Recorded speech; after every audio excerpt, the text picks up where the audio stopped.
Yeah, yeah. Making her way to the mic. They start dimming the lights. You start feeling alright. From Birmingham, home of the Teddy Longs and the Ruben Studders. More once you discover. For all of the lovers, Whitney Houston and Roman Reigns. For all of the lovers, and Mickey James and Marvin Gaye. For all of the lovers, and Sasha Banks, Janelle Moné, Silk, Sonic, and Paige. Allow me to say, look, I just found a place, sweet escape for every one of us. I was kinda late, cause I just made it off the struggle bus. Walking by the fate, cause I know it's right in front of us. Yo, I ain't with the hate, gotta focus on what's great. Ladies and gentlemen, Steph Hardy is on the air. Had to drop a couple bars just to make you all aware. So, sit back, relax, enjoy the show. You know I go by Joe or the rest of the flow, yeah.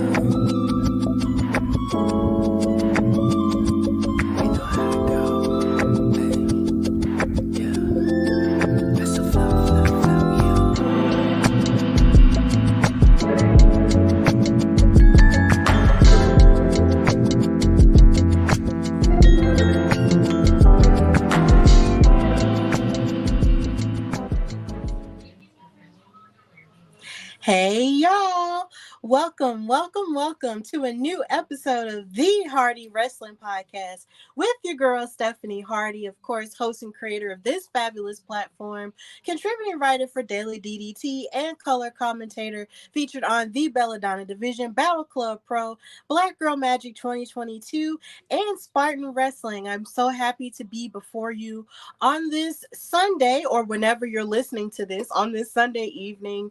I hope that you've had an amazing day filled with whatever, I guess, spirituality that you acknowledge, and also just a relaxing day if that's not your vibe or whatever. And I hope you had an amazing week. Like, we went from May to June super fast, and that's exactly where we're at. We're in June.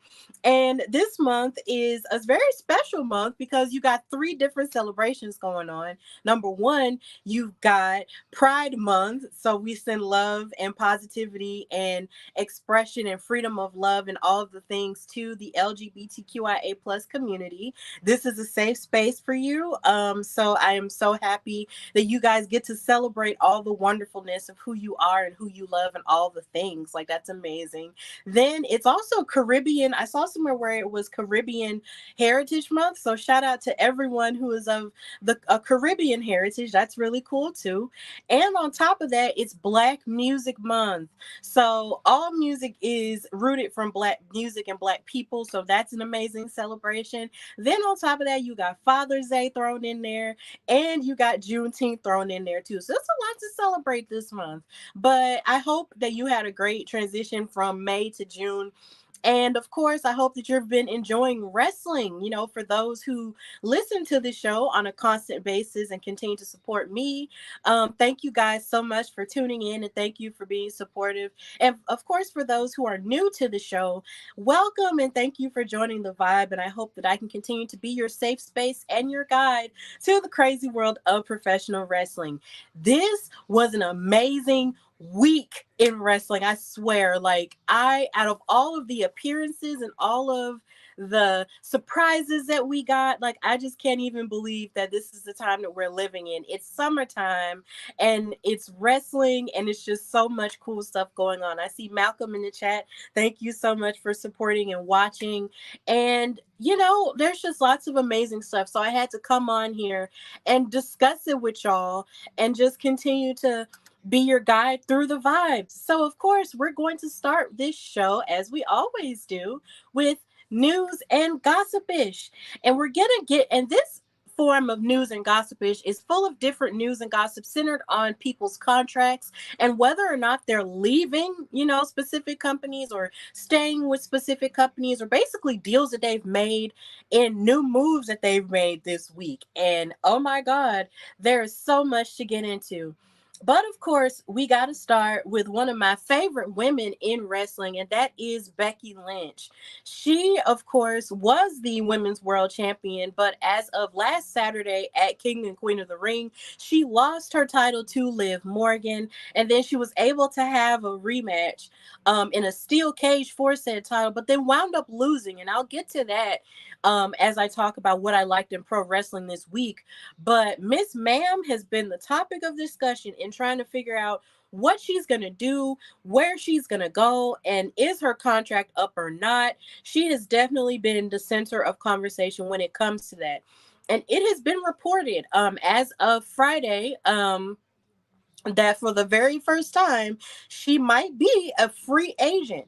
Fightful Select has reported that Becky Lynch did not sign a new deal with WWE in the hours before her contract's expiration, and as a result, her services are now available on the open market. Now, of course, it might not mean that she's finished with WWE entirely. It could mean that they're in negotiations and that maybe she's just taking a break, because Miss Ma'am really has been fighting a whole lot over these past 2 years, and she's been going off even after, she had her child Rue, shout out to her, with Seth Rollins and everything. They got married and all the things.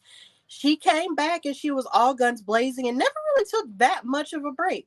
So it is possible that at this time that she just wants to just take some time to just relax and be with her daughter and be with her family that she loves so very much, and just sort of bask in what she has accomplished. She has been a women's tag team champion with Lita, of course. She won the women's world championship. She became a New York Times bestseller with her memoir that came out a couple months ago. She's really done a whole lot. She's even won the NXT women's championship. So in all that she's accomplished, she really has not had a whole lot of time to really focus on herself and just relax. So maybe that's what she's doing. But of course, in the wrestling world, when people aren't immediately coming back and when news breaks of contracts being up and expirations and new signings, we're all in a tizzy and we're all trying to figure out what's going on. So WWE, apparently, according to Fightful, have expressed an interest in negotiating with Becky for a new agreement. But then, with all of the turnaround that's been happening in wrestling, it could be possible that she could be looking at, a contract with AEW, and you never know. And even she said in interviews before that she had been interested in going to TNA before she went to WWE, because of course there was a time when WWE wasn't really taking women's wrestling as seriously as it does now. So for all we know, she could be thinking about, going there or something like that. But TNA has really got some fun stuff going on for it, and we're going to get into that a little bit later too. But everybody is just trying to figure out what is up with Becky Lynch at this point, because she lost her rematch that she had against Liv Morgan due to shenanigans. And a lot of people on social media were really hoping that that would not be the last that we would see of her. So we just got to wait and see. But I'm just hoping that she does what's best for herself and what's best for her family. And, that's really all that matters, because she is a woman who has done quite a lot and accomplished a whole lot for someone who was once considered kind of just the least important of the four horsewomen at one point. She really has proven everyone wrong and really just set ablaze to her career. So hopefully she'll make the right decision for herself and for her family, and we'll find out and be the beneficiaries of it. So that's what's going on in the world of Miss Ma'am Becky Lynch, and hopefully, we'll find out later on. Moving on to more stuff in news and gossipish, something hilarious that took place on social media was a little bit of a verbal spat between women's world champion Liv Morgan and Zelina Vega of the LWO. They got into it on social media over the idea that Liv Morgan, of course, kissed Dominic Mysterio on Monday Night Raw a little bit after it went off. Now, depending on where you were watching it, USA cut off the USA cut Raw right off before she kissed him, but you were able to see it on social media because they posted it immediately after it happened. So this had a lot of the WWE superstars like in a whole lot of, crazy spiraling feelings. And Zelina Vega took it upon herself to speak out about it on social media and say, "Bro, I don't even like Rhea, but this is on a laughable level of messed up. She grabbing all on his ratty mullet like that? Nah, you wild and Live. Could never be me out in these streets. Hashtag Susia." Now, I hope I pronounced that correctly because that might be a Spanish word. I'm not entirely sure. But underneath it, she had a gif of herself looking really like grossed out. So Liv decided to respond and retweet and say, "You let Rhea beat and embarrass you in front of your family and home territory as you were wearing your flag draped on your back. Could never be me. And besides, I think I liked it," in referencing to the kiss to Dominic. Now, this was very hardcore of Liv to say, because in mentioning with Zelina talking about how she doesn't like Rhea, but then caping up for her in that sense, it was almost like Liv, just decided to take it to hell when she said, "Oh, well, at least Rhea didn't beat me in my home territory with the flag on my back and in front of my people." And I just thought that was just real rude, because my thing is, at least she tried and at least she had a moment in front of her people like that. But hey, whatever, she messed her up. And then Zelina responded and said, "Yeah, except I'm not embarrassed by losses and go on these weird single white female revenge missions. My people still, in all caps, cheered and have my back. You don't need a new boyfriend, you need a therapist.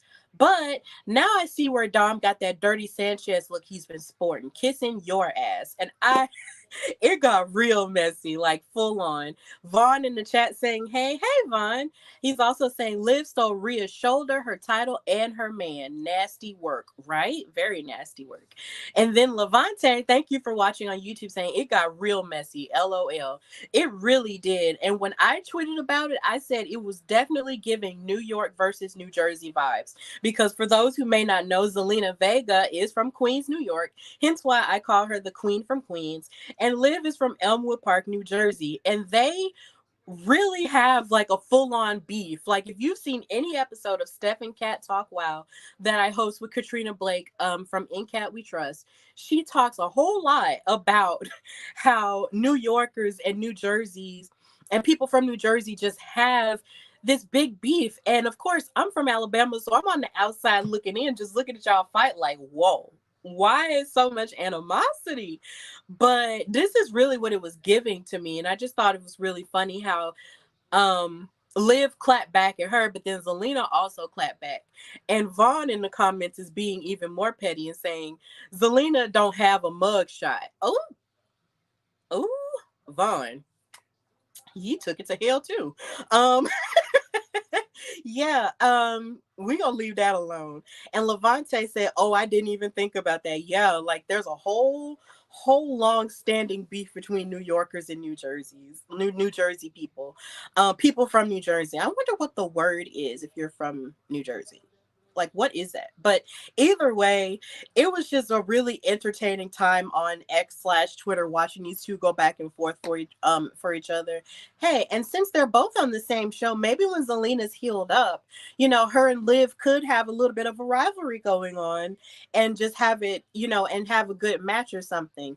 But she did kind of bring up an excellent point about the single white female part, because she really vowed that she was going to take everything that Rhea loved. Like, she told her that on television and told her, like, look, since you injured me, I'm going to take everything you love. And she took her title, she took her man, apparently, and it looks even as if she might be taking the Judgment Day, and they don't even know it. Does Damien even know what's going on? Like, it's really crazy. But it is one of the most intriguing things going on television right now. Nick Arias in the comments, thank you for watching, saying Zelina versus Liv would be an amazing story on TV. It would be. It really would be. But you just never know. But I just had to talk about it here because I just thought it was one of the craziest things that took place in wrestling this week on social media. But y'all go back and look at them tweets. It was really entertaining. So moving forward in news and gossipish, we have, oh my gosh, the anniversary today is the 10th anniversary of The Shield breaking up. Now, this has been shared all over social media today because it has been 10 years since Seth Rollins took that steel chair and beat on Roman Reigns first and then hit Dean Ambrose with the chair as well, and joined forces with the Authority with Triple H and Randy Orton. And of course, we've seen the clips back and forth where Triple A said in the microphone that there was always plan B. And of course, Roman and Dean had no clue what they were talking about. But then Seth grabbed the chair and revealed that he was Plan B, and he destroyed the Shield. And I just think it's insane how that happened, because I didn't see this happen in real time. To make a confession, as a real wrestling fan, I did not see this happen in real time because I was out of the country on a study abroad trip. When I look back on my memories, I was in Ghana, West Africa, when this happened. So when I came back home, you could only imagine my surprise when I found out that the Shield of all factions had broken up. Like, what? Excuse me? But yeah, it can be argued that if it wasn't for this moment happening, there's so much that we would not be seeing now, in the form of wrestling as we know it. Like, these three men became basically pillars of what we know modern wrestling to be today, because you have Seth, who went on to become the architect, and to go from Triple H's chosen one to the architect to the King Slayer and every other iteration that he's had from that. And he's basically evolved and become this amazing star that we can definitely count on to give us amazing matches and win championship after championship after championship. And then he even won in life because he fell in love with Becky Lynch and they had a child together. So, I mean, that's really great. Then on top of that, you have Dean Ambrose, who, of course, was known and is known as John Moxley. And he has basically become one of the great pillars of AEW at this point, because he's been a multi-time world champion for them. And he is now currently the IWGP world heavyweight champion. And he's just carrying in a way that I guess you could say a former regime in WWE did not think he could. And it's amazing to see that. And then, of course, you even have Roman Reigns and the amazing journey that he has had, from going from a football player to this wrestler who had gray eyes at first, but then also standing on his own by being forced to stand on his own, because so many people behind the scenes wanted him to be the guy after John Cena, but the fans weren't dealing with it and they weren't handling it well because it felt forced to them. But then, he gradually fell into his own groove. He finally turned heel. He survived cancer and all of the things. And now he was the guy to beat. And all of that is really insane to think about, how all of that probably would not have happened if the Shield had not have broken up. Um, and yeah, it's just insane to think about. Even this past year when the PWI 500 came out, like, they were in the top three. Like, Roman, I believe either Roman was number one, Seth was number two, and John Moxley was number three. But either way, like, none of that happens if this moment right here doesn't happen. So happy anniversary to the breakup of the Shield. Even though I'm more than sure it broke a lot of hearts when it actually did happen, but still, like, here we are living in the after effects of it, and you can probably say that it definitely needed to happen. The comments going crazy. Vaughn saying the 10-year anniversary of Judas Rollins destroying the Shield. Yep, but he kind of made up for it. From the architect to the Kingslayer to Seth Bootsy Rollins. That's funny. Ambrose became Terry Funk Jr. Roman became the video game supervillain. And Cornelius, thank you for watching, saying, I never get to catch your shows live. Well, here you are. Ta-da! Thank you so much for watching. So yeah, I just wanted to give some time to discuss that, because it's a very important moment in wrestling history. And I'm pretty sure about maybe 5 or 10 years from now, we'll still be talking about it, and we'll still be talking about these three, if not some more people who have come to carry the mantle for them. So yeah, happy anniversary to that moment. Vaughn saying he remembered watching it when he was in real time. Well, yeah, lucky. You're very lucky in that regard, because I did not. I could not. But moving forward in news and gossip, we have an update on the whereabouts of my brother, Jeff Hardy. It was announced on the Extreme Life of Matt Hardy podcast, which is, of course, is hosted by his brother, that he confirmed that his brother's deal is due to expire this month, and he's healthy enough to compete again at the time of this recording. He is quoted as saying, I mean, he's been cleared. He's just sitting at home waiting on the call. Unlike me, he's not someone who really gets out and makes things happen. He just kind of waits on someone to call him. He's sitting at home just waiting on that phone call, jumping on the trampoline up and down with the dumbbells. But yeah, he's got until like mid-June or so, I think. And then his deal's up. So I guess we'll see if he ends up resigning or not resigning. Who knows? So the very last time we saw Jeff Hardy on AEW television, it was on a Rampage episode, and he got injured in a match, and I believe it was the match against Samuel Guevara, and we hadn't really seen him since, and that was February and this is June. So it looks like, he's feeling better and he's healed up, but nobody has really, called him to be back on TV and get back into the swing of things. But if his contract is about to be up, then maybe, he could pop up somewhere. He could pop up on TNA like Matt Hardy did, or, he might come back to WWE, who knows. But I just hope the best for my brother, and I just hope that he's happy and healthy and, just doing what he needs to do to, live a prosperous life. And that's really all that matters there. So, moving more forward into contract news, Ricochet is someone who is rumored for their contract to be up as well. And it's just really insane how all of this kind of just popped off, because I believe Will Ospreay was in an interview and he was talking about the level of matches that he and Ricochet used to have back in the day before Ricochet was signed to WWE. And he was wondering, I guess, if somewhere down the line they would fight each other again or something like that. So people have been kind of worried about Ricochet and his booking for a long period of time. And even now, as he's been fighting in amazing matches with Ilya Dragunov, and since he's won the WWE Speed Championship, it's almost as if people are just always wanting him to have better opportunities and better things. So, with this rumor, Fightful Select reported that Ricochet's contract with WWE is set to expire this summer, and it falls within the time frame consistent with when he had signed a 5-year deal with the company in 2019.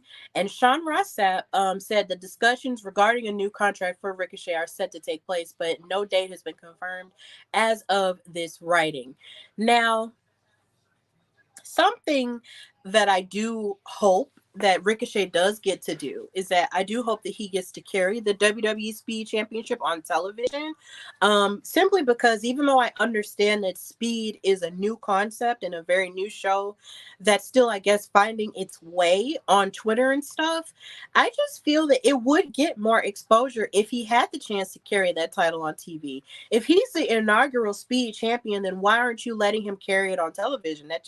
It makes no sense. But I guess maybe they only want the title to be defended on the Speed show instead of on Raw or something like that. But I just still feel like, if you're going to feed into this new show that you've got, then by all means let him carry it on the show. Like, do the same thing that you would do, for NXT champions whenever you would bring them up at random to wrestle in a match. Like, do that, because him not being able to carry it on TV is just a little bit weird, but hey, we'll just figure that out as it goes. But I will, give credit where credit is due. Mr. Man has always been talented, and it seems like he's really locking in more with his promo skills. So, he'll be fine regardless of what decision he makes, because he's just so talented. You can't take your eyes off of him whenever he's in the ring with anybody, and he'll be fine. He'll literally be fine regardless of what decision he makes. So big ups to Ricochet and all of his success and whatever he chooses to do. Also, something that excited the crap out of me this week that I will talk more about is the arrival of Miss Ma'am, the TNA Knockouts champion, Jordan Grace, making her surprise appearance on NXT, being revealed to be the next challenger for Roxanne's NXT Women's title. And when I tell you this was a breath of fresh air and life to my bones, it gave me everything I needed. So, with this form of news and gossipish, Sean Ross Sapp of Fightful Select reported that Grace has signed a deal with NXT for at least 3 appearances worth at least 6 figures. And I just cannot believe that this is happening again. Because for those who may or may not know Jordan Grace, she is on TNA, which used to be known as Impact, and she is one of the pillars of the Knockouts division, which is their women's division. And she is just one of the most amazing talents there. And she made her WWE, I guess you could say, debut at the Royal Rumble this year. And it was so amazing to see her mix it up with so many of WWE's finest at that point. Her having a moment with Bianca Belair, her having a moment with Naomi, who made her WWE return after being in TNA for, a year. Like, it was just an amazing moment for her. And though she did not win the Rumble, she made an amazing impression. So imagine you're sitting up on a Tuesday and you're watching NXT and you're just, doing what you do, relaxing, chilling, watching the show. And then all of a sudden you see this woman pop back up again. And you're just like, yes! I just loved it so, so much. I love Jordan Grace. I've had the pleasure of calling action for her in the independents at the Belladonna Division show. I am just so thrilled whenever I see her succeed and do something great because she is just so good. So the idea that she's signed with NXT for 3 appearances and she's making great money doing it is just an absolute wonder, and it's just so amazing for her. And there have been so many people on social media who were congratulating her, giving best wishes to her, and especially her husband Jonathan Gresham, who is also a wrestler too. He was just doting on her and just talking about how proud he was of her, and even having a joking tweet that said, "Wait, I thought you went to get some milk." It was so funny and so cute, but I'm just so happy that she is making bank and she is giving us the crossover vibes that we so love and need inside of wrestling. This is the real forbidden, well, oh my God, this is the forbidden door and we love it. Like, oh my God, it's just so great.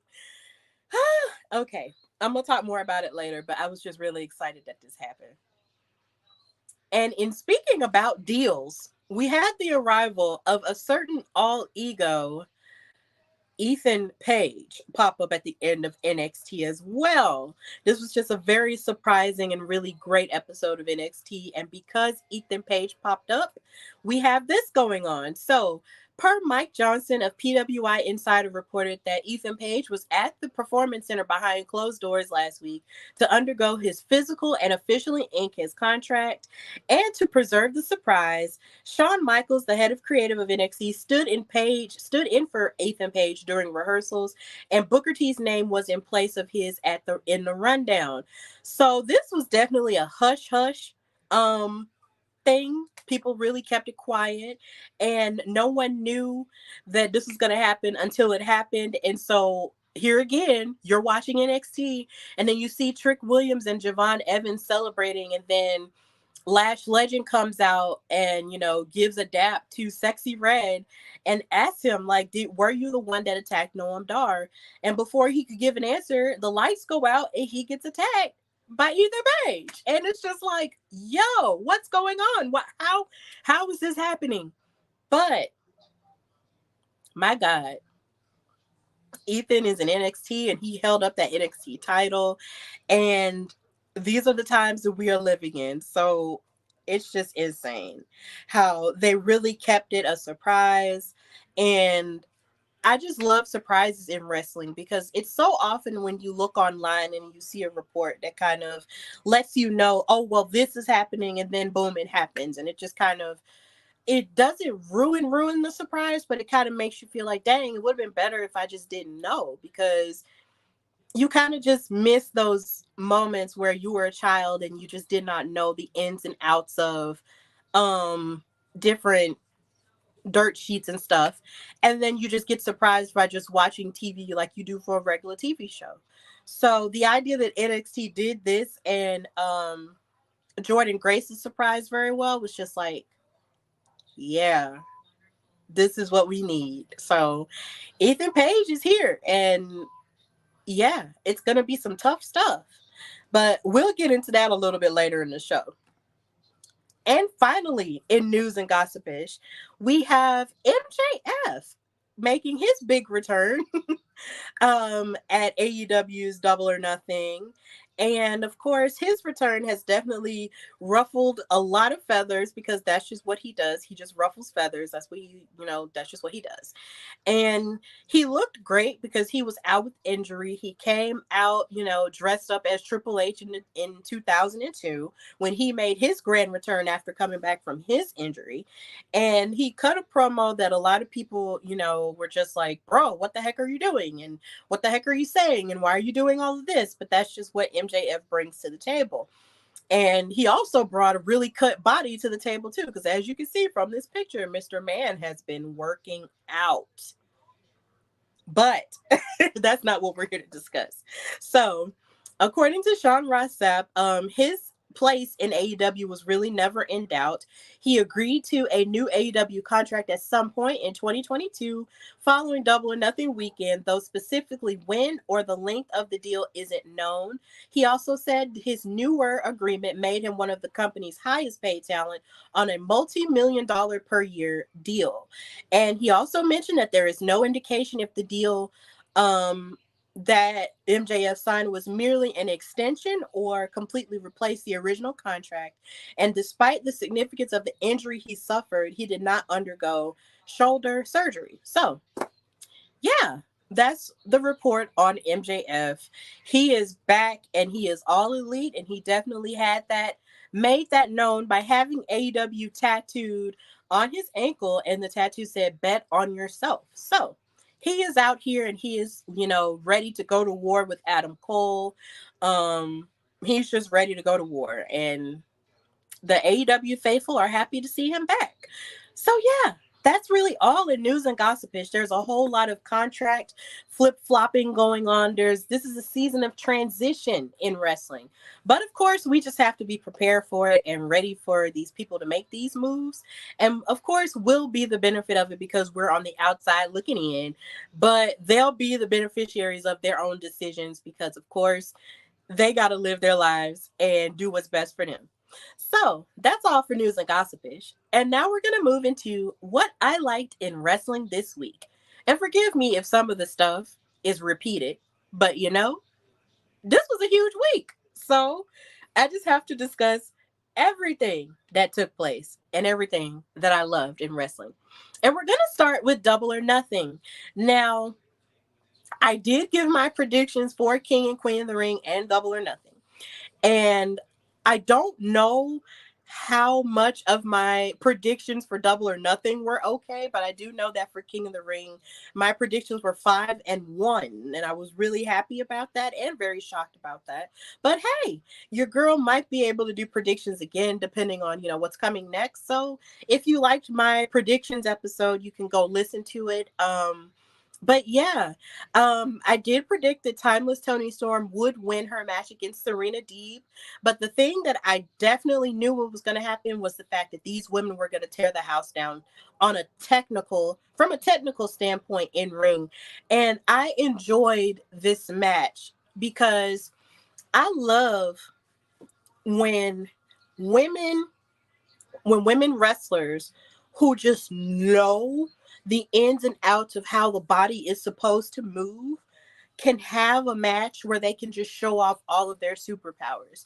Watching Serena Deeb and Timeless Toni Storm reminded me of the very first time I watched Rey Mysterio versus Eddie Guerrero at WrestleMania 21. And of course, they were tag team champions, and this was sort of like a friendly competition thing. But this was my first time really seeing a technically sound match back then. And my eyes were just in awe because I had just never really seen wrestling on that level before, where you have a mixture of the lucha and the grappling, and of course the sports entertainment component that you've come to know from WWE, all mixed up into one big ball of awesomeness. And of course, AEW is a little bit different from that, but still, these women tore the house down. Like, on a technical standpoint, there were certain points where I thought Serena was just going to make Toni tap out and just destroy her. She was zoning in on targeting her thighs and her knees, because Toni's greatest one of her greatest strengths is literally using the bottom half of her body, for her things, and her offense. And Serena was really smart to target that. So it's just the idea of watching both of these women wrestle such a great match was just, my eyes were just in awe of it, and they did such a great job. But of course, timeless Toni Storm wound up retaining her title. But something interesting story wise that I did notice was that Mariah May and Luther were fighting over throwing in the towel for her, and I wonder if that's going to come into play a little bit later, down in her reign or in their connection. I just wonder how that's going to work out. But I do recommend that you go back and watch this match. It was really great. If you love technical stuff, it was a really great match. But Toni Storm is still the AEW Women's World Champion. Another thing that I loved in Double or Nothing, let me make the screen big because these are my girls, was Willow Nightingale versus a returning Mercedes Moné for the TBS Championship. This match, I said it before and I will say it again, deserved to be in the main event of Double or Nothing. And my sentiment is published now. You can go read my article on dailyddt.com. Um, I've put it out there. People know this. This is how I felt. I felt like this really should have been the main event, but they really like bogged themselves. They really, really locked in on the idea of a triple main event. So this was the first of the 3 main events that they had for Double or Nothing. And for what it's worth, I will say that these women let us know why they should have been the main event, and they definitely stole the show. And I would venture to say I haven't watched this match back again because I just haven't had the opportunity, but I would venture to say that this was definitely, I won't say it was better than their first outing, but it was a little bit better simply because the first match that they ever had at New Japan Resurgence didn't go as long due to Mercedes' injury. That's the only thing that sort of pales that first match in comparison to this match, because with this match, they had a lot of time, and you can tell that Mercedes has definitely been working in the lab and really getting herself together after her ankle injury. And I was just so proud of her because Miss Ma'am was said to not be able to wrestle again with that ankle injury. So the idea that she was out here and wrestled an astounding match after a year away from in-ring action in front of people like this was just beautiful. And Willow here again lets us know why she is the future of women's wrestling, because she rose to the occasion and gave Mercedes hell. She really did. And I was so proud of both of these ladies. And I predicted that Willow could have retained this title because I really wanted her to. I really wanted Willow to retain the title and for Mercedes to be an evil chaser and to try to break her down, because Willow is the ultimate baby face that AEW has at this point. Like, the purest baby face that they have is Willow. So the idea that Mercedes won, even though it's an amazing accomplishment for someone who has not wrestled in over a year, it made me a little sad that Willow lost it after only having it for so long, because she proved herself to be an amazing baby face, a woman who could stand on her words and make people believe in her. So her losing, that quick just really bummed me out a bit. And of course, there were people online who did make the sentiment of saying that Mercedes did put her over last year at Resurgence, because Mercedes really should have or possibly could have been the first New Japan Strong Women's Champion. But for the sake of television, a lot of people might not know that. But, Mercedes won, and that's my GOAT until the end, and I love her for that. But I just want to send positive energy and positive vibes to Willow Nightingale because she deserves the world.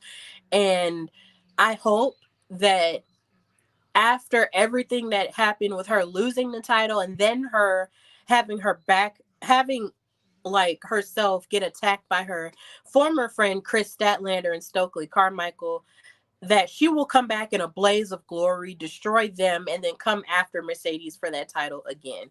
Because I need to see these women fight again. These women deserve a series, and I'm just ready to see it. Like, I just want to see Mercedes and Willow fight more. And I thought that maybe if Willow had kept the title, we would have saw, a series in the sense of watching Mercedes chase it. But that's not what we're going to get. But I hope Willow does come back with, vengeance on her mind, and she goes and she takes down Chris and then comes for Mercedes. Because Mercedes did say, "Oh, well, girl, you're too nice," and all this other stuff on Dynamite. And I was just like, and then she gave her props afterward. And I was just like, huh, that's interesting. But we just got to wait and see for that. But all in all, these women tore the house down, and I'm just so proud of them. And as a Black woman, this is all you can ask for in terms of wrestling. But I do know the very next time they fight in AEW, they better be in the main event or else. Moving on. So, and moving more into what I liked from Double or Nothing, I did like the barbed wire steel cage match between Adam Copeland / Edge versus Malachi Black. I just enjoyed the carnage of it, and I definitely enjoyed the certain return of Gangrel. I love that. That was amazing. And I think another storytelling tidbit that I enjoyed about this match was when the House of Black people came out there. That's Brody King and Buddy Matthews. When they came out, they low-key looked like they were going to align with Adam, but then they attacked him on behalf of Malachi, and I was like, oh my god, Edge is going to have a new faction, but then that didn't happen. But that was really cool too. So I really enjoyed the carnage of the match, even though I am sad that Adam did injure himself, and I hope he does get better. Um, so yeah, this was an amazing part of Double or Nothing for me. And just seeing Gangrel again just hit me in all of the nostalgia vibes in my soul. So it's good to see Gangrel again, and I hope that he's doing well. And clearly, he still has the tongue and the teeth that used to scare the crap out of us as kids. So yeah, that was amazing. And I just hope that Adam gets better because gosh, a broken femur? My God, get better, please, please, please, please. And of course, we got to talk about King of the Ring, King and Queen of the Ring, and Nia Jax is the new Queen of the Ring. And I was so happy that this happened. I was watching this sort of off and on at work, but the fact that she won in such dominant fashion over Lyra Valkyria was just so insane. Like, I was definitely rooting for Lyra Valkyria to possibly win, but I did predict that Nia was going to win. So I'm really glad that she won because she definitely deserves this high of recognition, especially with how much she's improved, since she's been back. And her attitude, in terms of being a bad girl is like on another level now, especially with the way that she won the finals of the Queen of the Ring tournament. Like, Lyra looked like she was about to lift her up, but then even when she was like trying to lift her, Nia just dropped her entire booty on Lyra's chest, and it was just like a 1, 2, 3, and that was it. And Corey Graves was so messy. He said, "Look, you could count to 20, and that would have been it." And I was like, not you don't do Lyra like that. Like, that was rude." But either way, Nia Jax won, and she's an amazing queen. And everybody in the crowd was chanting for her, saying, "You deserve it." And as happy and as emotional as she looked when Triple H was holding her hand up, she got the microphone and cut a promo and said, "I don't need your congratulations." And I was like, yep, there we go. There's the attitude we're used to. All right. So congratulations to Nia Jax for being the second ever Queen of the Ring. You deserve it. Even though you probably don't need me to say that to you, but it's okay. And of course, I loved the chemistry, the continuous growth and chemistry of Jade Cargill and Bianca Belair as the women's tag team champions. They went up against Candice LeRae and Indy Hartwell, and that was a pretty okay match to kind of kick off King and Queen of the Ring. But the thing that I love the most was just watching how Jade and Bianca are just utilizing each other as weapons in the ring and just utilizing each other's strength. And I just love the thing that they do when they pose at each other and do the thing where it's like and with their muscles, and I'm just like, yes, yes, this is what I need in my life. This is everything that I need in my life. So I'm happy that they're still the tag champs, and their chemistry is just getting better and better from here. So yes, I just love that they won and retained, so that was great. And of course, we need to have a little bit of commotion for Becky Lynch's outfit slash gear that she had at King and Queen of the Ring. Now, of course, as you may have seen throughout the pictures, and if you watch King and Queen of the Ring, you know that whenever they're in Saudi Arabia, the women have sort of restrictions on the type of gear that they can wear. But that does not stop these women from being stylish as they can be. And Becky, her outfit was amazing. She came out there in a suit and had on that hat, and it was definitely giving Peaky Blinders. If you know that show, you know that show.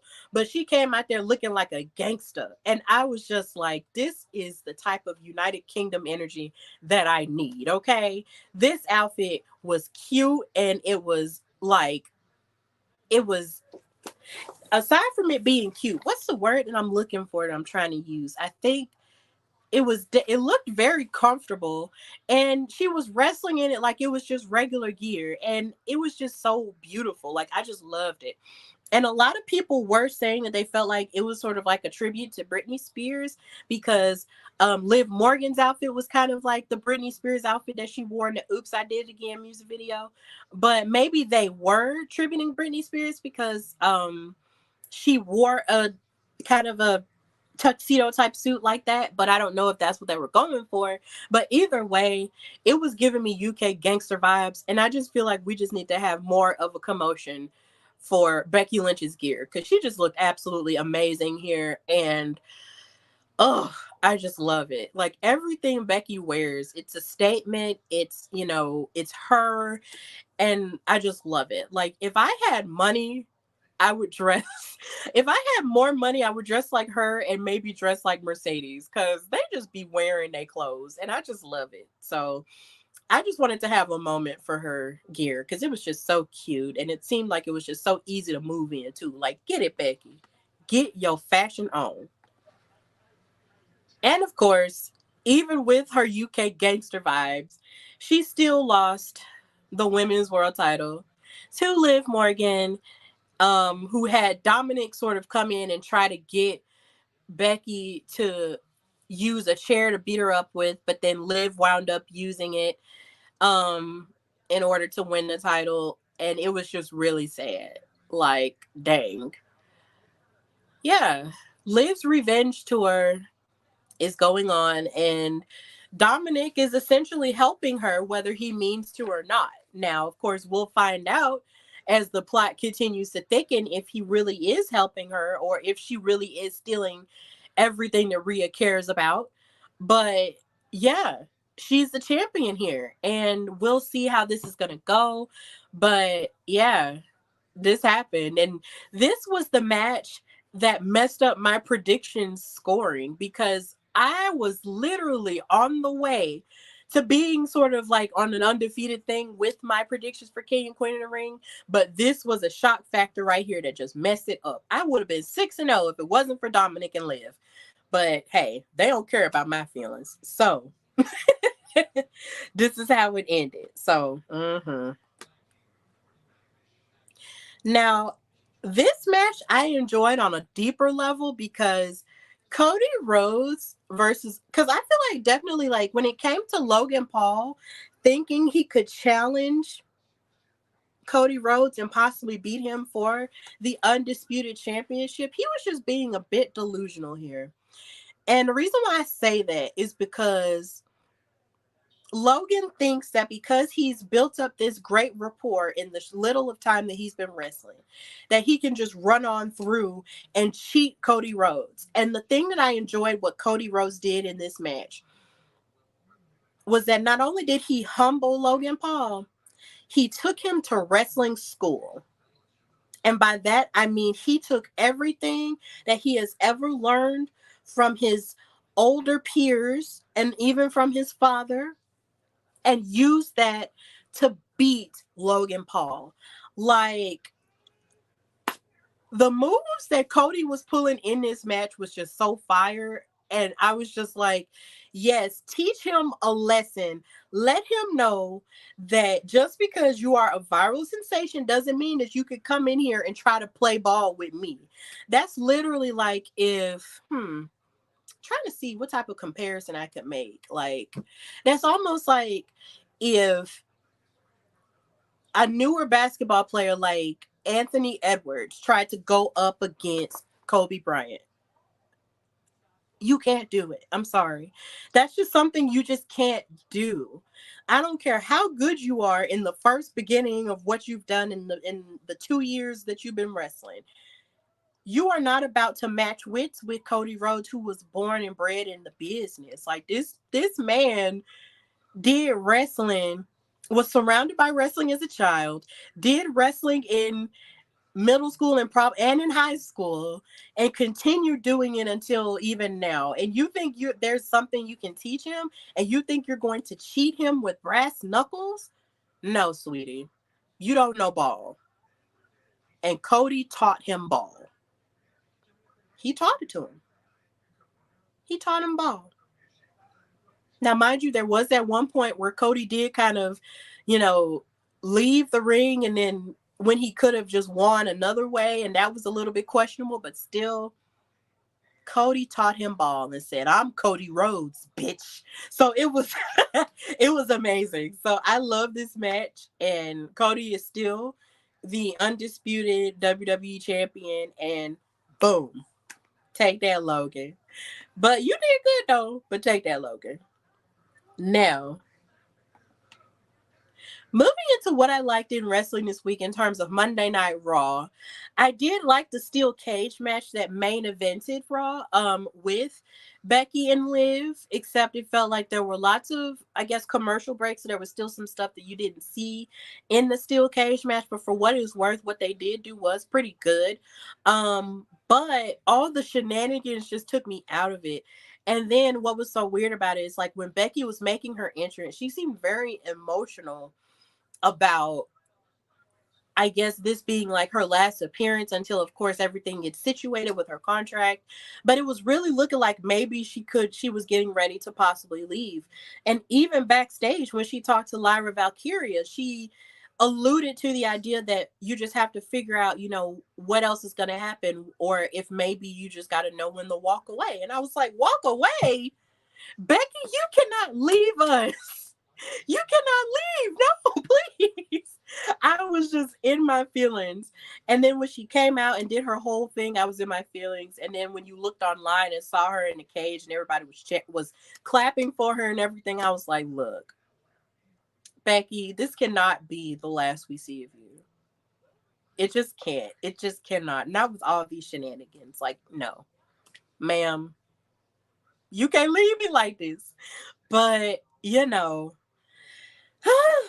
we just gotta wait and see. But I my heart was just in my stomach because I was just like, Becky, no, we've been through too much. But we just gotta wait and see what's gonna happen there. But that cage match was pretty okay.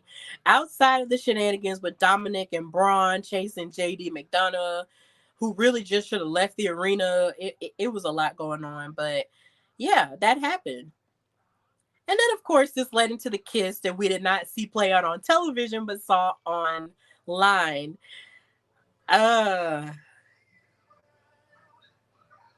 I just want to know what Liv sees in him. I just want to know, because Dominic, to me, he just don't know how to stay out of women's business, and that's the type of man that I just don't like. Like, if you are consistently, and I've said this about him before, but it bears repeating. If you are a man and if you are consistently getting in the business of women and you don't need to insert yourself there, then why are you here? Stay out of it. He kept trying to do the same thing when Rhea was beefing with Charlotte. Like, last year. He just kept trying to insert himself there. And I'm just like, baby, you don't belong there. Get out. They can handle themselves. You don't need to be here. So the fact that Liv is, of course, trying to take everything that Rhea loves and her trying to kiss up on him and everything, it's just kind of like, girl, why? Why? You don't need him. You're already awesome on your own. You do not need a man to help you win championships. It is 2024. We're doing it for ourselves now. Stop it. But we got to see how this turns out. And honestly, I just want to see Rhea Ripley tear her apart. I'm on Team Rhea, and I hope Rhea comes and destroys her because the title, the Judgment Day, Dominic, no, no. You got to destroy her now. And I'm ready. It's going to be some fun stuff this week. Not this week, but just this summer as a whole. It's just going to be fun. So, yeah. Something else that I also enjoyed on Raw in terms of the women was Lyra Valkyria being able to bounce back against Kairi Sane. Cause she lost in dominant she lost in a very sad way to Nia Jackson, the championship in the Queen of the Ring finals, and she was feeling kind of sad and down on herself. And she was a little bit injured because you saw the tape on her abdomen and stuff. But she bounced back and beat Kairi Sane, and it was really cool to see that because Lyra has the world ahead of her. Like, I did not think she, looked any certain weird kind of way because she lost to Nia Jackson in the tournament. Would it have been cool if she had won the tournament and beat Nia? That would have been amazing. But just because she didn't win Queen of the Ring this time doesn't mean that she can't win it later because her main roster career is just beginning. She'll be fine. She will be just fine. So watching her bounce back and beat Kairi Sane was really cool. And this match was really good, for what it was and for all the aerial techniques that we saw. So yeah, that was really great. But on the side of Kairi Sane and Damage Control, they are on the struggle bus. They have been on the struggle bus since WrestleMania when Io lost her women's championship to Bayley, and she's just been lashing out because she lost in the Queen of the Ring tournament, and she's been tearing up stuff. She's been screaming at Damage Control, and then on top of that, Asuka is injured, so we're not going to see her for a while. Io is just a mess, and you hate to see it, but at the same time, it's low-key karma because y'all was out here making everybody's life a living hell. But when life, decides to life on you, you can't take it. So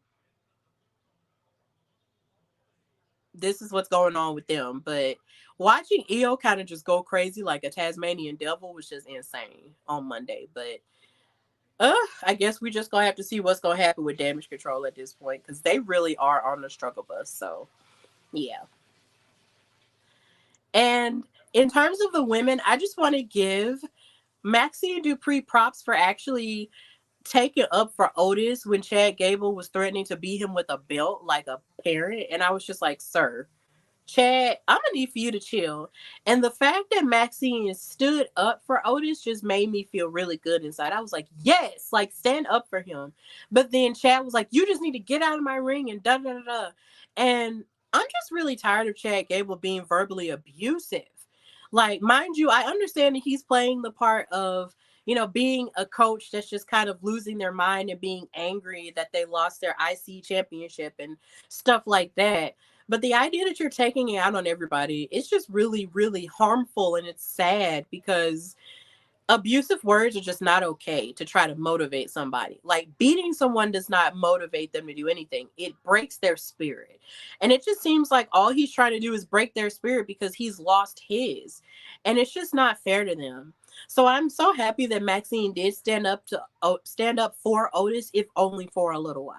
And I'm ready for Otis to get buck on Chad one good time. Okay, like slap him in his face and toss him over the way you used to toss people over back in the day when you was with Heavy Machinery.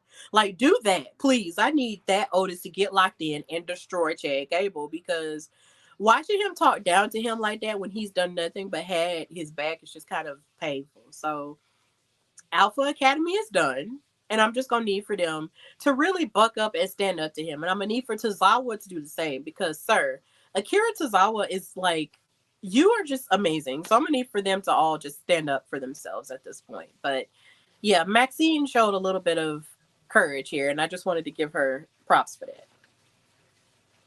And of course, when it comes to the men, we had Ilya Dragunov versus Ricochet for the second time.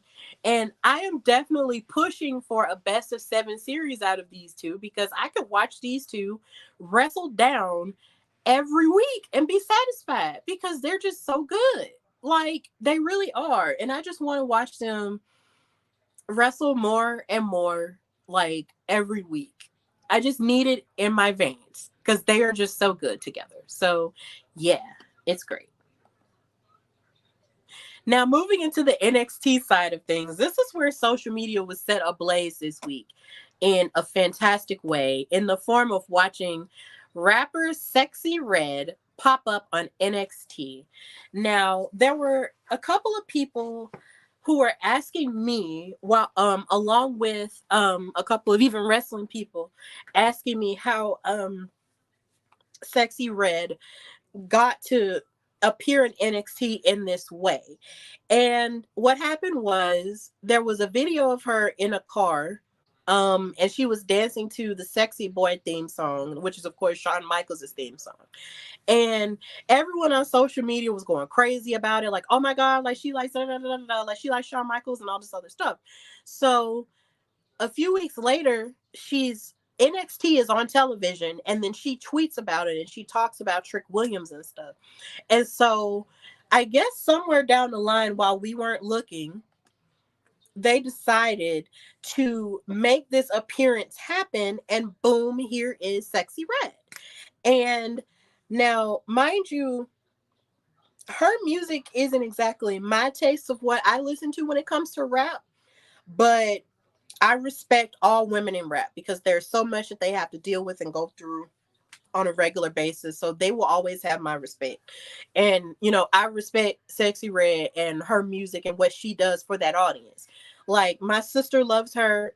She was excited when I told her she was going to be on a wrestling show, all the things and all of the above.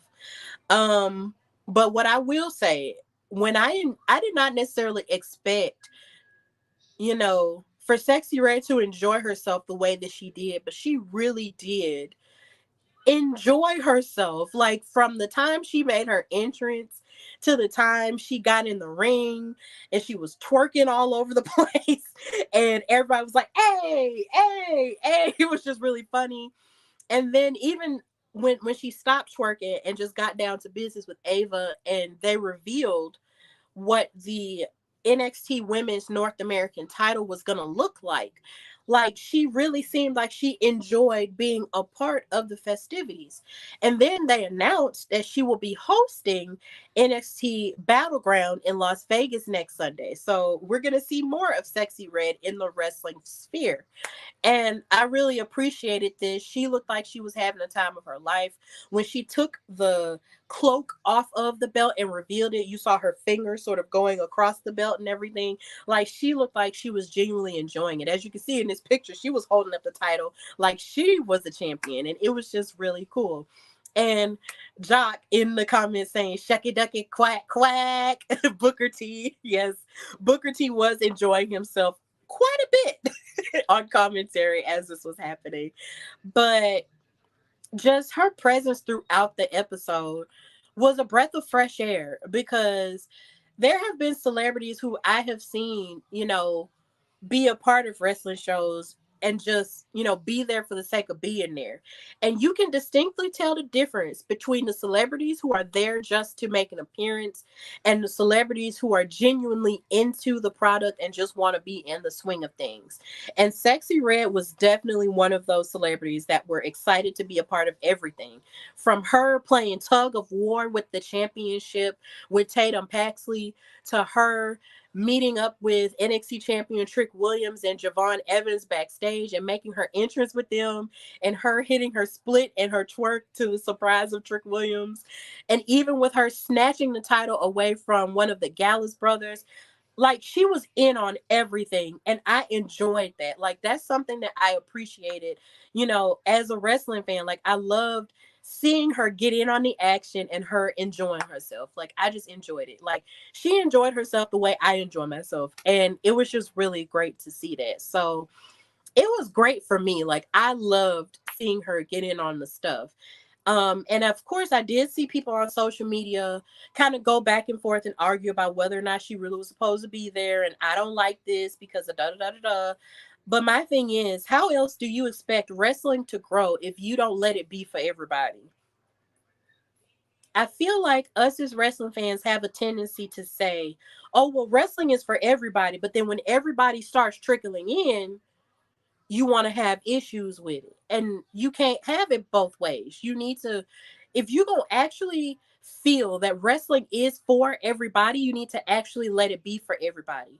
You need to let it be for the hood rappers, you need to let it be for the rock stars, you need to let it be for the nerds, you need to let it be for the new people who have never thought to give wrestling a chance before.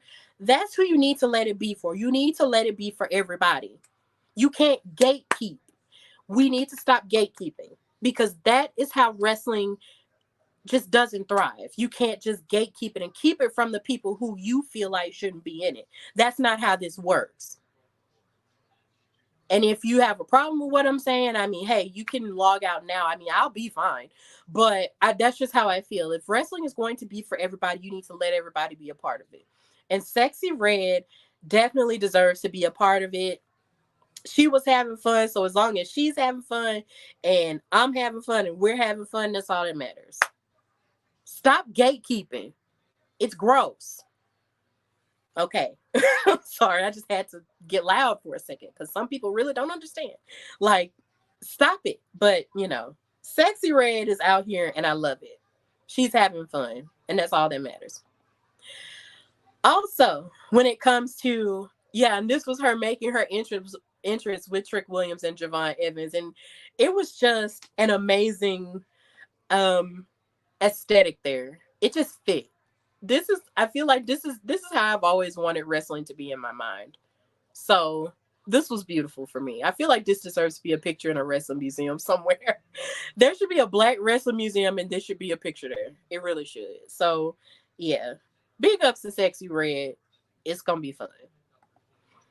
So another thing that I loved when it came to the women in NXT was just Jada Parker's outfit. Now she is set to be in the ladder match at Battleground Las Vegas for the women's North American title, and she came out and made a guest appearance on commentary with Vic Joseph and Booker T, and she was bullying Vic Joseph a little bit, and I was just like, God dang, y'all stay giving him a hard time when all he be doing is his job, and y'all need to leave him alone. But Jada Parker ate this outfit up. Like when I was watching it on Tuesday and she came out there with that outfit on, with them boots on, with the matching belt and the jumpsuit, I was like, yes, ma'am. Come out here and let the girls know that you are it, okay? And that you are the pressure that you try to apply in everything. Like she is so beautiful. On a really deep level, like she just gives me life every time I see her, because she's just so cool and she's just so gorgeous. Like, ma'am, this outfit was just everything I needed to be. The hair was hairing, the necklace was necklacing. She was just doing everything she needed to do in this outfit, and she's just very confident, and that's what I love most about her. She was just eating this outfit up, and it just takes confidence to pull this off. Like, she looked great. So big ups to Jada Parker. I know you're gonna do good, but you ate this outfit up, and I just feel like you need to know that we need another bit of commotion for the outfit. It was great. Also, I love that Me and Yim got to qualify for the ladder match for the women's North American title. For deeper reasons that she did see that I did tweet about, and she liked my tweet. So if you're watching this somewhere, if you'll see this clip somewhere, Mia, thank you for liking my tweet about representation and stuff. But I was so happy that she won the match against Tatum Paxley, because Tatum came out there and wanted to play tug of war with Sexyy Red, and Michin wasn't having it. So they fought in the match afterward, and it was just really cool. I liked this match, and Michin just further proved why we really do need to be paying more attention to her, not only in NXT but also on the main roster, because they really don't be giving her that much to do on the main roster, and it bothers me. Miss Ma'am deserves to go for more. And maybe if they had another women's mid card title on the main roster, we would be able to see that a bit more. But either way, I'm glad Mia qualified for it. And I'm also happy that Kalani Jordan qualified for the ladder match as well. So this is the completed card that we have for the ladder match for the women's North American title. It's going to be Mia versus Lash Legend versus Kalani Jordan versus Jada Parker versus Sol Ruka versus Fallon Henley. And just seeing the way that this is turning out, it's just so beautiful for me, because I remember when I first started watching NXT, and the very first NXT Women's Champion was Saraya slash Paige. And the third ever NXT Women's Champion wound up being Mercedes Moné slash Sasha Banks. And she was, the first Black woman to be the NXT Women's Champion. But it took three. But it took, two before her, two other women before her to make that happen. So the idea, and even after, Mercedes Moné lost it, it was a minute before another Black woman held it. So the idea that we fast forward into now, and we have this new title coming to the forefront, and you have all of these Black women qualifying for it, it's just such a beautiful thing. Like, I love what all of these Black women represent, and I just love that I love that Fallon is in the match as well, because her character work is definitely like something to watch, because we've never seen her as a heel before. So seeing her be for herself now is just kind of different. But I'm glad all these women get this opportunity, but I am definitely happy for the representation here. And that it is very possible that the first ever women's North American champion in NXT could be a Black woman. Like, that's amazing. It could be Mia, it could be Lash, it could be Kalani, it could be Jada, and it could be Soul. But I'm really excited because all of these women are very amazing in their diverse levels of wrestling, and we're gonna get a show with these women regardless to who wins. But all of these Black women in this match just makes me so happy. It just makes me really happy. And for those who are listening, and if you watch NXT, yes, Mia Yim is a Black woman, and yes, Sol Ruka is a Black woman. They are mixed, but they are Black women, okay? Because people be fighting all the time on social media saying, oh, they're not this and they're not that. No, no, no, no, no, no, no. Mia is a Black woman. She's Blasian. She's Black and Asian. So Ruka is mixed. She's Black and white. It's okay. Just because you are mixed doesn't make you any less Black. You are still Black, okay? So it's really great that this is happening. And I'm so proud of these women. And I'm just really excited for what's going to happen next Sunday. Like, this is going to be an amazing pay-per-view. And Sexyy Red is hosting it. Another Black woman right there. Like, Black women in wrestling are just the moment. And I'm just so happy, like, on a deep level. And of course, we had Jordynne Grace surprise us on NXT with revealing herself to be the next challenger for Roxanne Perez in her NXT Women's title. Of course, Roxanne is out here, bragging about her being a two-time NXT Women's Champion, but yet still out here acting like she's the victim because she doesn't know knew who her competition is going to be, and making it seem like Ava just wants to tease her and mess with her and all of the above. But when that siren went off and it was Jordynne Grace,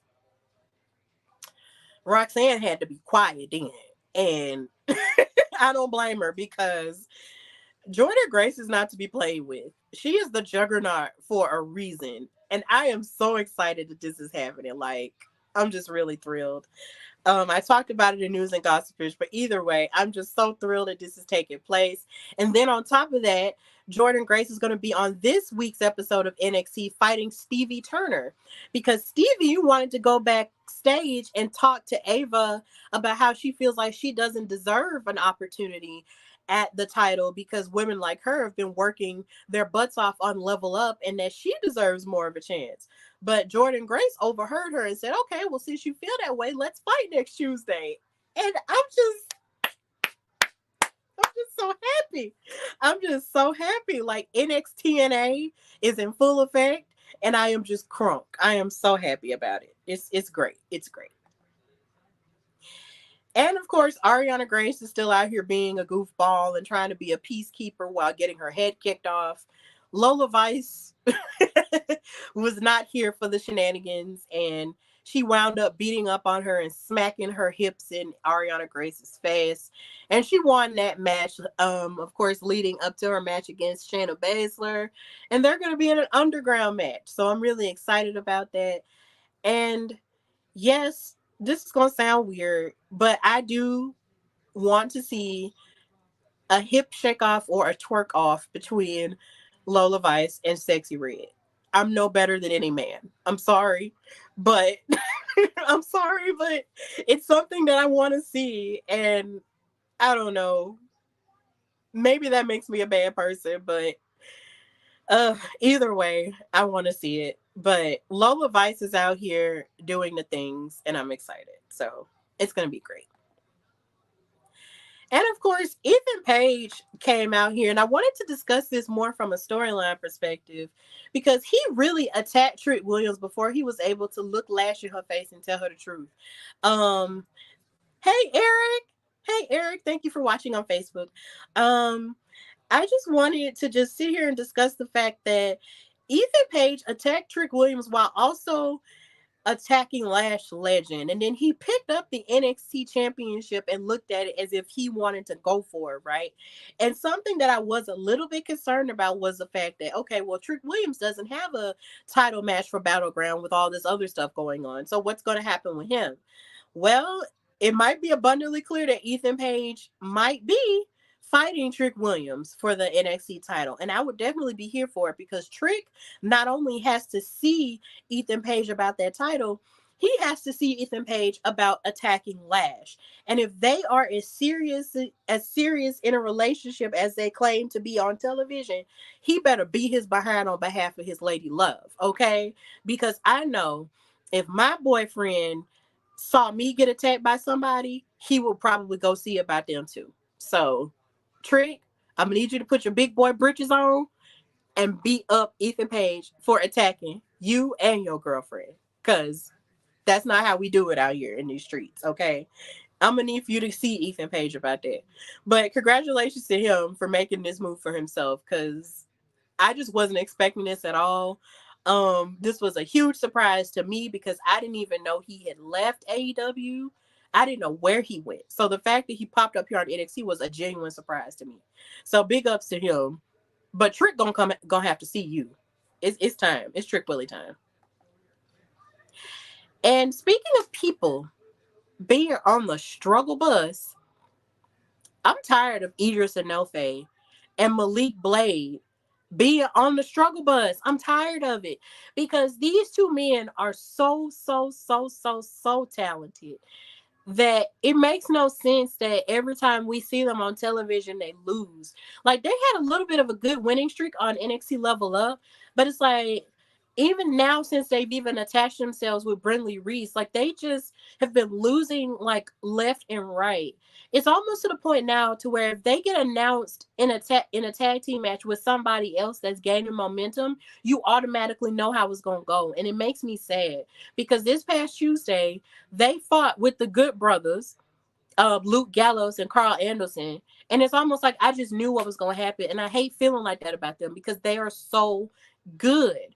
They're amazing. Like, they deserve to have something more put behind them than just them being good hands or people that'll just put the other team over. No, give them a good run. How come they're not the ones challenging Nathan Frazier and Axiom for the tag team titles? Because with all the high flying that Nathan and Axiom do, they could match them, or if not surpass them, when it comes to that type of offense. Give them the chance. Give Malik Blade and Idris Enofe a chance and get them off the struggle bus now. I'm just tired of it. Like, I need to see more of them kicking butt. I'm tired of them losing because they're just too good for that. They are way too good for that, okay? Please help. Help them get off the struggle bus. Now, I did discuss this a little bit when I was talking about Willow Nightingale versus Mercedes Moné at Double or Nothing, but I wanted to discuss this just a tad bit more about Mercedes Moné and her character in AEW as of now, because she was the first person that we saw in AEW Dynamite this week. And of course, she deserves that because she is the biggest star that they have at this point. And she won the TBS title. And yes, and of course, she gave Willow her credit, but I almost am afraid that she gave Willow her credit a little bit too much. She told Willow that she was too nice, but then she gave her a whole lot of more credit by saying that she hopes that she comes back and gets her revenge on Chris Statlander and Stokely Carmichael. And a part of me felt like, well, girl, if you're the CEO and if you beat her and if you was talking all that trash to her on Sunday, why didn't you continue talking that trash to her?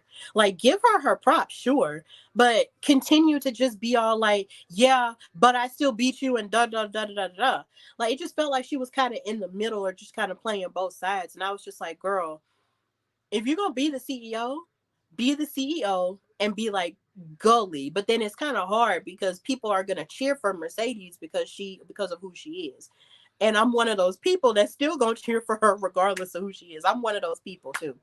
But a part of me felt a little bit weird about that because I was just like, weren't you just saying that you were gonna be her MF and A word in this match at Double or Nothing? It was weird, but I'm happy for her.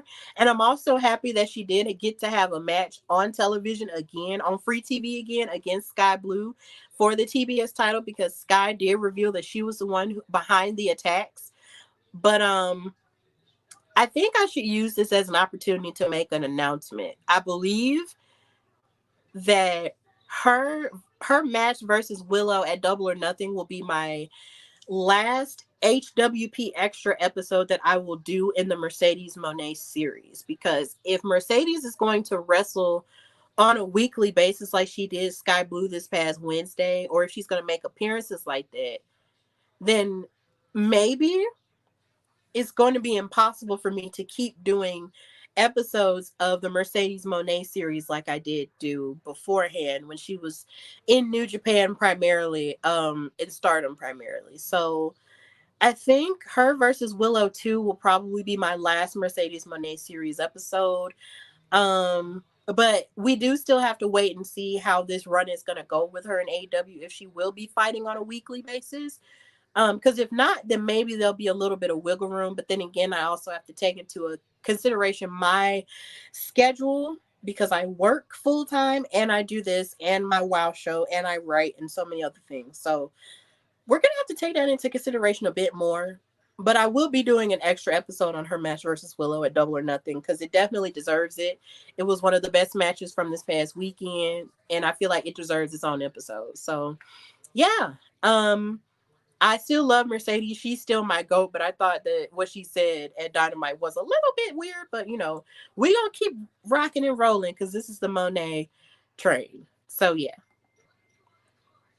Now, when it comes to SmackDown, I just love the aura that Nia Jax gives as the queen. Now, I wasn't able to see a lot of the beginning of SmackDown because I was getting off from work. But just seeing her out here with this crown on her head with her updo was just really cute and beautiful. And I was just like, if it's one thing Nia Jax is going to do, she's going to serve a look.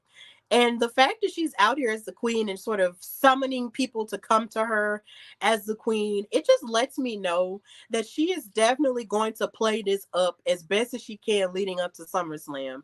Cause she has her eye on the target of Bayley's women's championship. And I just can't wait to see how this turns out. But her aura as the queen is already giving, and it's only been a week. So I just wanted to just discuss that and just say that out loud. Like, she is definitely giving, and I can't wait to see her give a whole lot more. Um, so yeah, her versus Bayley is gonna be exciting. Also, we had the appearance of Blair Davenport on an episode of SmackDown as she was talking to Nick Aldis, the general manager. And then she wanted to get Buck at Naomi. And I'm just like, girl, I'm going to need for you to chill. And then she got Buck with her on Twitter by saying that she used to admire Naomi on Total Divas, but then she realized how delusional she was being. And I was just like, why is that being delusional if you're admiring Naomi? What is wrong with you? So I guess now she wants to start this beef with the Glow Queen, as if she won't kick her head off and welcome her to the main roster in a really major way. Like, Blair, you in danger, girl, and I'm gonna need for you to chill. So I was glad to see her on TV, but I wasn't exactly happy to see her get Buck at Naomi in this way. I was like, you ain't finna do her like that, but okay, let's just move on.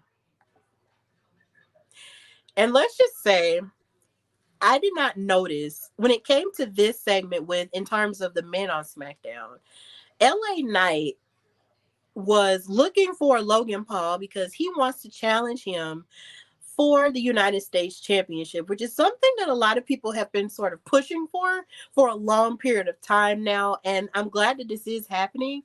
But I'm also glad that Carmelo Hayes is throwing himself in the mix too, because I kind of want Carmelo Hayes to get Buck at Logan Paul, because Logan and Ricochet basically, redid their moment at Worlds Collide 2 years ago. And I kind of want him to see Logan Paul about that. But this segment was so good, I didn't even notice that Carmelo Hayes messed up and called Logan Paul LA. And I didn't notice it until I saw it online. And I was like, oh, wait, he did? Because he recovered from it so well that I barely noticed it. And on top of that, he basically ate LA Knight ate him up on the microphone, but then he also proceeded to bounce back on him and eat him up and say, look, and basically tell LA Knight that he doesn't know ball, and say, like, if you want to see a pro, see a pro. But then he said, if you want to see me, well, we'll see, or something else. He was saying, like, you got to see me, HIM. And I was just like, bruh, I'm paraphrasing, and I know I just messed it up. But either way, Carmelo Hayes is proving that even when he messes up, he still doesn't lose, because he just has it together. He knows all of the pieces of the puzzle of what makes a superstar now. And just because he's going up against LA Knight doesn't mean that he's going to back down. And just because he messes up doesn't mean he's going to back down either. And apparently there were people on social media who were saying that, oh, he need to go back to NXT just because he called Logan Paul LA. And I'm just like, sweetheart, stop it. He got promoted for a reason. And there are people who have made all kinds of mishaps who shouldn't be put to the back of the line because of that. This is not the old regime. This is a new regime where people can make mistakes and rebound. And if it's one person who knows how to rebound and not miss, it's Carmelo, because Melo don't miss. So y'all ain't finna do him like that. This segment was fantastic. They ate each other up on the microphone. And if it means, and I really would love to see more of a rivalry between these two. And of course, if they both have to fight each other for the number one contendership to face off against Logan Paul for that US title, then so be it then. Because I want to hear these two go to war on the mic again. I gotta hear it. And also, y'all need to stop bullying Kayla Braxton. Stop bullying the broadcasters, okay? Because they just be doing their job. Leave them alone. Leave Kayla alone. Because she just be trying to do her job. And that's on Big Bama energy, okay? Anyway, this man right here, he messed me up so bad. Because emotionally, I was like, look, if AJ Styles retires tonight on Friday, like if he had retired on Friday, I would have been like mad emotional because he's been out here for a while. And then what's so funny is production didn't make it no better because they were showing all of these old pictures of AJ's wrestling career up until now. And they said AJ is going to address his future. And I was just like, he better not be about to retire. Like, if he retires, I will literally weep. I am a crier. So when it comes to people and their wrestling careers, especially if I've watched it for a long period of time, like I will weep and I will cry like nobody's business. Like I cried when Edge retired. I cried when Ric Flair retired ish. Um I cried when Shawn Michaels retired. Like I am a crier. Okay. So if AJ was going to end his career Friday, it just would have been over, just instant waterworks, just done for the weekend. But no. He came out there and talked about, man, I was just at a graduation for my son. And I was just like, do I just need to focus on being a phenomenal dad? And I was just like, no. Oh my God. Oh my God. He's going to wrap it up. He's going to be a father. Come on. And then a part of me thought, wait a minute, is this going to be another pregnancy announcement? Like, is he having another child? But then, he was talking with his good brothers about it. They did the too sweet symbol and everything was cute and everything was emotional and stuff. And then Cody Rhodes came out there because they had a moment backstage. And then on top of that, Cody Rhodes came without his title, which I thought was very interesting. And they had a little bit of a moment, and Cody was holding up his hand saying, yeah, let's give it up for him. And then AJ attacked him, and I was just like, oh my God. And what really let me know and made me feel like it wasn't going to be like a retirement thing was because AJ just didn't say the words, I'm going to retire. Like, it's time for me to retire. He didn't say the actual phrase. Because usually when it comes to actual retirement, speeches, they say the words, I'm going to retire. And he did it. He never said it. He insinuated it, but didn't actually say the words, I'm going to retire. And that kind of signaled to me like, wait, something isn't right. And it wasn't, because he attacked Cody after this. And a lot of people were wondering, well, who's Cody's gonna face next for the title now that he beat AJ Styles in Backlash and da da da da. It looks like it's still gonna be AJ Styles versus him, and I'm okay with it. I'm definitely okay with it. So hey, this is where we're at. But then I'm also scared because you also have everything that the Bloodline Wolfpack was alluding to, with Paul Heyman. And it low key sounds like they might still have a target on Cody Rhodes' back too. So I'm just like, the drama. But this was just amazing. It was crazy. And shout out to Mark Henry for setting the precedent for fake retirement speeches, because everybody kept talking about him and how he faked out John Cena with his retirement and basically attacked him and said, look, I'm not going to retire. I'm going to kill you and all of the things. So big ups to Mark Henry for making history in that way. And also, he made history in wrestling again because, oh, wait, no, I missed it. I'm sorry.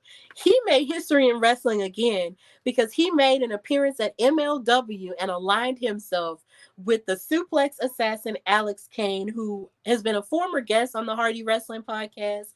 He was on the show, and he made an appearance on MLW after he announced that he wasn't going to be in AEW anymore. So I thought that was very interesting that Mark Henry is keeping himself relevant in that way. So big ups to him, and big ups to him for aligning with Alex Kane, and that's on Boomaye. Okay, so that was really cool. So big ups to Mark Henry for that. And one more thing that I will talk more about a little bit later that I loved in wrestling this week is the debut of Sierra Breeze on WoW. She had her debut match against Penelope Pink, the former WoW World Champion. And seeing her was definitely a breath of fresh air because if you may or may not know, Sierra Breeze was on the NXT roster, but she wound up being let go in a round of cuts that they made. And she has been going around the indies, just making all kinds of amazing appearances. And then she did announce on her socials that she would be making an appearance on WoW pretty soon. And her episode did premiere this past weekend, and I saw it, and it was great. And I'm pretty sure we're going to talk more about it on Steph and Cat Talk WoW this week.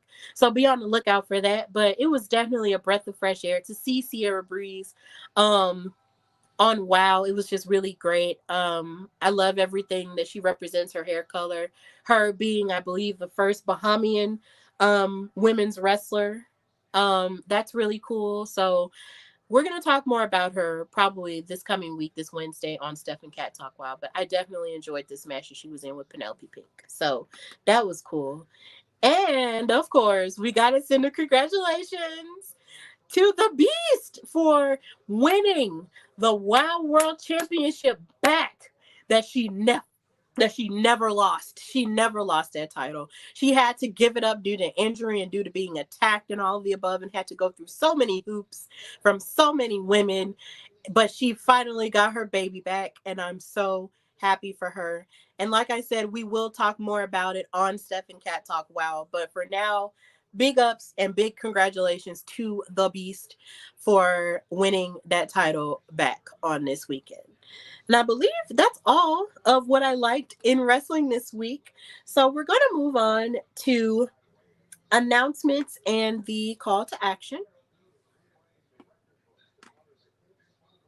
So, of course, I will be at the first ever African American Comic Expo in at the AG Gaston Boys and Girls Club here in Birmingham on June the 22nd. I will be having a panel talking about whether or not it's cool to be a Black wrestling fan now. With Katrina Blake of In Cat We Trust and Steph and Cat Talk Wow, and Brittany Morgan from Birmingham. So please, if you are in the Birmingham, Alabama area, please come check out the expo as a whole, and also come and talk wrestling with us. This will be a 30-minute panel. So I will have questions for my girls, talking about their ups and downs and their journeys of being Black wrestling fans, and just talking about the evolution of representation in wrestling is now. So I'm very excited to be a part of this history making expo brought to us by Blurred Over and Micah Blair. Thank you so much for thinking of me again to be a part of this panel, and I can't wait to do it because this is my first panel. I've never hosted a panel before, so this is my first time. So if you're in the area, please come and check it out. I'm super excited about it. Also, please check out Steph and Cat Talk Wow every Wednesday or unless otherwise stated any other day at 7:30 p.m. Eastern, 6:30 Central Standard Time, as me and Katrina talk about the goings on of WoW Superheroes, which is the hottest all women's wrestling show on TV right now. So we are going to keep talking about it as long as we possibly can. So please be on the lookout for that show as we keep it going. And if you've missed any episodes of it, you can catch it on our YouTube channels, on the Hardy Wrestling Podcast YouTube and the In Cat We Trust YouTube, if you're not able to watch it live. So get into the action, get into some women's wrestling with us, and just get it cracking. Also, if you are looking for someone to be a guest on your podcast, a writer for a specific thing, or an interviewer for a specific thing, or a color commentator or a panelist, please DM me or email me. Email me at hardywrestlingpodcast@gmail.com, or DM me on Instagram or on Twitter/X at Queen Steph Hardy, or on the bottom of the screen at Hardy WrestlePod on Twitter, or at Hardy Wrestling Podcast on Instagram. We can work out rates, we can work out scheduling, whatever it is that you want to work out, we can work it out and make it happen. I'm very passionate about being on other people's shows and talking wrestling, or whatever you like. I'm very happy to do that for you, and I'm very happy to commentate as well and build up that part of my resume too. So I am, if you can tell, I'm a passionate person. I am very excited about what's going on in wrestling now, and have been about the past as well. So if you're looking for a passionate and electric and welcoming and safe voice, I'm your girl. DM me and contact me. Also, Please read my articles on dailyddt.com. This is my latest one where I talked about why I felt Willow Nightingale and Mercedes Moné could have main evented Double or Nothing. You can also find my other articles. If you click on this article where it has my name on it, you can find every article I've written since last October. I'm up to 12 articles now, so please be on the lookout for that and any other work that I might do because I'm still working on some stuff.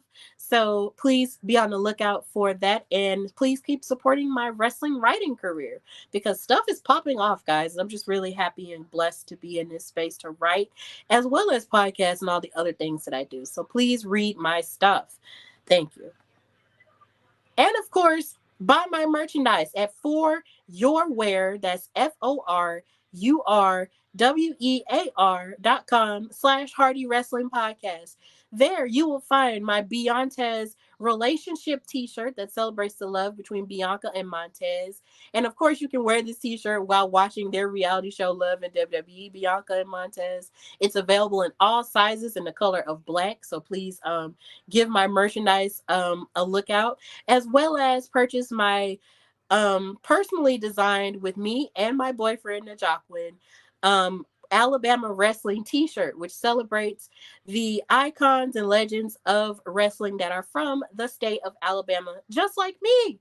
And that's available in the colors of red and black in all sizes. And I also have hoodies. So if you want to buy something early for hoodie season, you can go on foryourwear.com/Hardy Wrestling Podcast and buy a shirt or a hoodie. I'm really proud of my merchandise, and I'm proud of the type of work that For Your Wear does and how it's even being featured on WWE television with the Street Profits and BFAB with the Pride. So please check that out and buy my merchandise as well. So thank you guys for joining me on this episode of the Hardy Wrestling Podcast. I hope you're having an amazing weekend, and I hope you'll have an amazing week.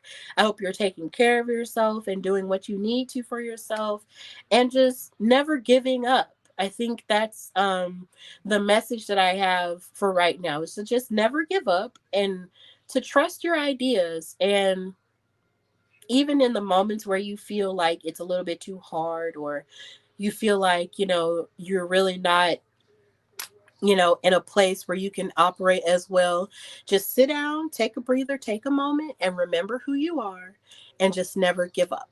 So, with that in mind, this has been the Hardy Wrestling Podcast with your girl, Stephanie Hardy. And until next time, bye, y'all.